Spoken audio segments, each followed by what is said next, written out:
একজন পুরুষ মারা যাওয়ার পর তার পেনশনের টাকা কিভাবে বন্টন করতে হবে? তার 2 কন্যা সন্তান, পুত্র নেই, স্ত্রী জীবিত, মা জীবিত, ভাই ভাতিজা আছে। আপনি এই মাসালা এখানে জিজ্ঞেস করবেন না। এই মাসালা ফতোয়া নেবেন সম্পত্তি বন্টনের, যারা ফারায়েজ করেন ওখান থেকে একটা ফারায়েজ করাই নেবেন। মানে মুফতিরা ফারায়েজ করেন, উনি হানাফি মুফতি হলে অসুবিধা নেই। ফারায়েজের ক্ষেত্রে হানাফি, শাফি, মালিকি, হাম্বলি, আহলে হাদিসের কোনো একতলাপ নেই, ফারায়েজ এক।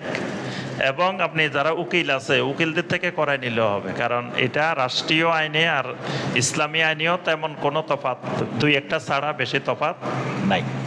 তো এই ক্ষেত্রে আপনার ওই যে স্ত্রী আছে, স্ত্রী পাবেন হইল আপনার 8 ভাগের 1 ভাগ। তারপরে কন্যা সন্তানেরা 2 কন্যা সন্তান 3 ভাগের 2 ভাগ। আর মা জীবিত আছেন তিনি 6 ভাগের 1 ভাগ। তো এখানে মানে টোটাল সম্পত্তির 6 ভাগের 1 ভাগ আপনি 24 দিয়ে ভাগ করতে হবে। 24 দিয়ে ভাগ করলে মা পাবে 424, মানে 24-এর মধ্যে 4। স্ত্রী পাবে 3-8-24, 3, তাহলে 4-3 কত? 7। আর মেয়েরা পাবে আপনার 16। তো 16 আর 7 কত?